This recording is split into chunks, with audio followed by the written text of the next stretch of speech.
চিন্তা করুন আপনি, আজকে এত দূরে সূর্য পৃথিবী থেকে, যে পৃথিবীতে আমরা বসবাস করছি, তারপরে এই গরম আমাদের বরদাস্ত হচ্ছে না।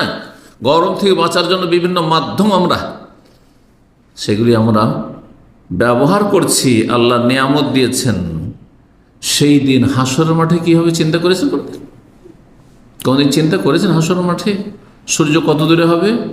নবী সাল্লাল্লাহু আলাইহি ওয়াসাল্লাম বলছেন যে 1 মিল দূরে হবে। মিলের দুটো তরজমা, দুটো ব্যাখ্যা করা হয়েছে। মিল আরবিতে মাইলকে বলা হয়, 1 মাইল দূরে। 1 মাইল আর কতটা? সামান্য। এখান থেকে 1 মাইল বুঝতেই পারছেন, 1.5 কিলোমিটারের কাছাকাছি, তাই না? 1 মাইল, মাত্র 1 মাইল দূরে, চিন্তা করুন। অথচ কোটি কোটি মাইল দূরে আছে, তারপরে এই গরম বরদাস্ত হচ্ছে না, দুনিয়ার গরম। তখন কি করে বরদাস্ত হবে আপনি চিন্তা করুন। আর একটি অর্থ যদি নেওয়া যায় তাহলে তো আরো চিন্তার বিষয়, যে সূর্য মাত্র কত দূরে মাথা থেকে,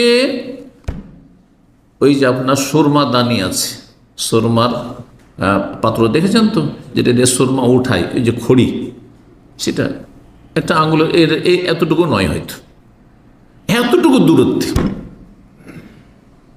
নবী সাল্লাল্লাহু আলাইহি ওয়াসাল্লাম হাদিসে কি রয়েছে, সেই সময় মানুষের আমল অনুযায়ী নিজের ঘামে নিজেই কি করবে? অবস্থান করবে। কিরকম? যদি খুব ভালো আমল থাকে তাহলে এই ঘাম পায়ের তলাতেই থাকবে, তাই না?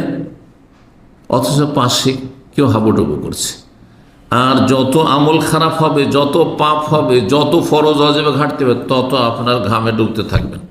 কারো টাকনার ওপরে উঠে যাচ্ছে, কারো হাঁটুর ওপরে উঠে যাচ্ছে, কারো 1 কোমর হচ্ছে, কারো 1 বুক হচ্ছে, কারো 1 গলা হচ্ছে, কেউ হাবুডুবু করছে, মাথা পর্যন্ত ডুবছে। যেমন হাবুডুবু করে যে সাঁতার জানে না, ডুবে উঠে, এইরকম অবস্থা। নবী সাল্লাল্লাহু আলাইহি ওয়াসাল্লাম হাদিস। আর এই বিষয়গুলি এমন, যেমন দিন রাত আমরা বিশ্বাস করি। এখন রাত সারা দুনিয়া যদি একদিকে হয়ে যান, আমাকে বলে যান না ভাই এখন দিন, আমি বিশ্বাস করব, আপনারা করবেন? কারণ চোখের সামনে দেখছেন, এর চাইতে বড় দলিল আর কি আছে? আপনাদের কথা শুনবো, সারা বিশ্বের এই মিডিয়ার কথা শুনবো যে এখন দিন চলছে, আমি যেখানে আছি রাত চলছে। কথা ঠিক কিনা? এর চাইতে বেশি বিশ্বাস করতে আপনাকে যে এক শ্রেণীর মানুষ, তারাই হবে সংখ্যাগরিষ্ঠ, যারা নিজের ঘামে নিজে হাবুডুবু করবে। এটা তো হাসরের মাঠে হয়ে গেল। আর তারপরে সামনে আল্লাহ বলছেন ফারিকুন ফিল জান্নাহ ওয়া ফারিকুন ফিস, এক দল তো জান্নাতি হবে আর এক দল জাহান্নামী। বিশ্বসাল্লাম বলছেন যে ইন্নাল আরাকা ইয়াউমাল কিয়ামাতি, মানুষের ঘাম এত বেশি প্রবাহিত হবে, লা ইয়াযহাবু ফিল আরদি ৭০ বার। এইদিকে ওপরে তো হাবুডুবু করছেন, বন্যা হাসরের মাঠে। হ্যাঁ, কার জন্য? পাপীদের জন্য, নেক লোক জান্নাতীদের জন্য নয় কিন্তু। আর নিচের দিকে মাটিতে ৭০ গজ ভিতরে চলে গেছে। 1 গজ, 1 গজ কত ইঞ্চিতে হয় দেখি আপনাদের দুনিয়ার কতটা জ্ঞান? হ্যাঁ, 18 দুগুণে 36, তাহলে এই যে 18 ইঞ্চি হাত, এইটা 2 হাত, তাই না? বা বলা হয় 1 গজকে। ৭০ গজ মাটির গভীরতা চলে যাবে আমার আপনার ঘাম। জি জি, হাসর মাঠে। ওয়াইন্নাহু লা ইয়াবলুগু ইলা আফওয়াহিন নাস ওয়া আযানিহিম, আর অধিকাংশ মানুষের মুখ পর্যন্ত আর কান পর্যন্ত পৌঁছে যাবে, তাতে হাবুডুবু করবে।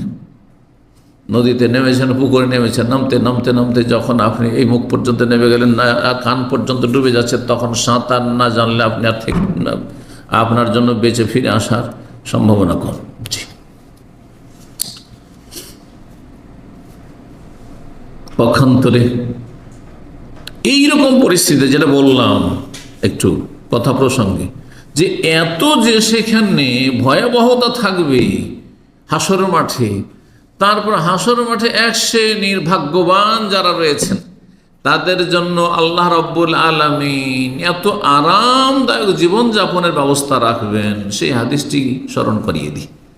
প্রিয় নবী সাল্লাল্লাহু আলাইহি ওয়াসাল্লাম বলছেন, সাবাতুন ইউযিল্লুহুমুল্লাহু ফি যিল্লি ইয়াওমা লা যিল্লা ইল্লা যিল্লু। 7 প্রকারের মানুষ রয়েছে, এমন মানুষ যাদেরকে আল্লাহ তার স্পেশাল ছায়া, কোন কোন রিওয়ায়াতে আরশের ছায়া, এখানে রয়েছে এমন ছায়া আল্লাহ দেবেন, যেই দিন আল্লাহর এই ছায়া ছাড়া আর কোনো ছায়া পৃথিবীতে, গাছপালার ছায়া নেই, পাহাড় পর্বতের ছায়া নেই, কোনো ভবনের ছায়া নেই, কোনো টাওয়ারের ছায়া নেই, কিছুই নেই।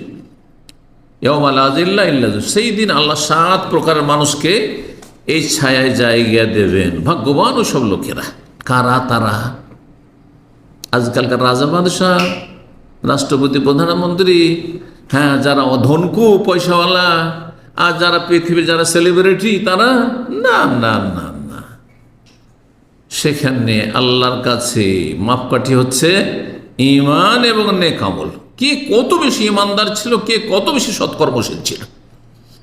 বলছেন ইমামুন আদিলুন, শাসক যদি নাই পরায়ণ হয়, তাহলে বোঝার শাসক যদি ভালো মানুষ হয় তো সে অবশ্যই জায়গা পাবে এখানে। কিন্তু শাসক অধিকাংশই জালেম, অধিকাংশ সীমা লঙ্ঘনকারী, অধিকাংশই বিলাসিতায় ডুবে, তাহলে তাদের কি অবস্থা হবে চিন্তা করতে হবে তাদেরকে।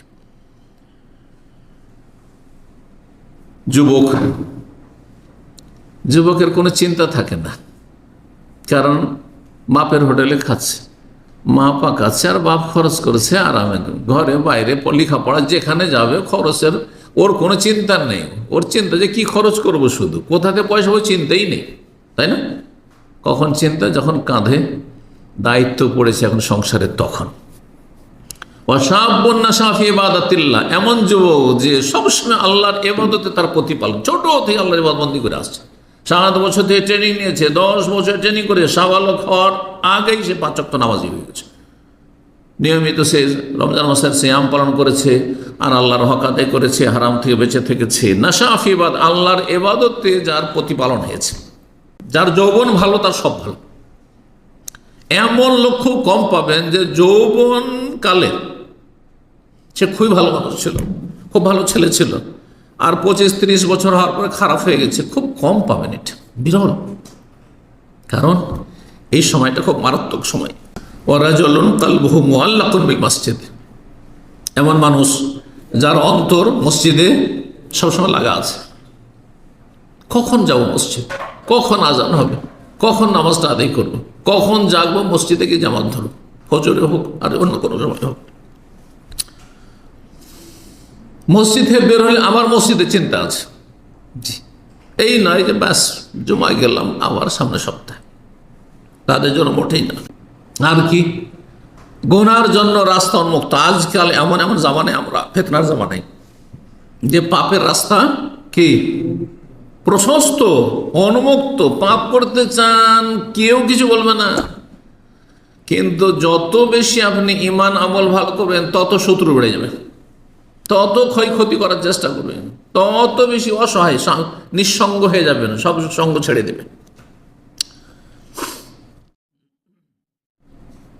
এই ফিতনার জামানায় নারী ফিতনাতে বেঁচে থাকলেন, পয়সার ফিতনাতে বেঁচে থাকলেন, অথচ সুযোগ সুবিধা ছিল সমস্ত হারাম কাজ করার, কিন্তু তারপরে বেঁচে থাকে। ইন্নী আখাফুল্লাহ, আমি আল্লাহকে ভয় করি। এইভাবে দান খেরাত করেছেন আল্লাহ সন্তুষ্টির জন্য। ইত্তাকুন নার ওয়ালাউ বিশিক্কি তামরা, জাহান্নামের আগুন থেকে একটা টুকরো দিয়ে হলে বাঁচো। বলছিলাম যে দুনিয়ায় তো মেলা দেশ আছে, এই দেশ আর ভালো লাগে না, এত গরমে থাকতে ভালো লাগে না আরব দেশে। চল কিছুদিন ইউরোপে থেকে আসে, আর ইউরোপের ঠান্ডা আর বরদাস্ত হয় না। চলো কিছু একটু গরমের দেশ ঘুরে আসি, বর্ষা বৃষ্টি গোটা বছর দেখতে পাবেন। চলো হ্যাঁ যাই উপমহাদেশ ঘুরে, ভারত, বাংলাদেশ, পাকিস্তান, একটু বৃষ্টি দেখে আসে, হ্যাঁ তার মজা নিয়ে আসি। কিন্তু সেখানে কি আছে? কি আছে সেখানে? আখেরাতে কি আছে? মাত্র 2টো দেশ আছে, একটি জান্নাত আর একটি জাহান্নাম। জান্নাতে যদি না যেতে পারেন, তাহলে জাহান্নাম ছাড়া আর তৃতীয় কোনো জায়গা নেই। বিশ্বাস আছে না নেই?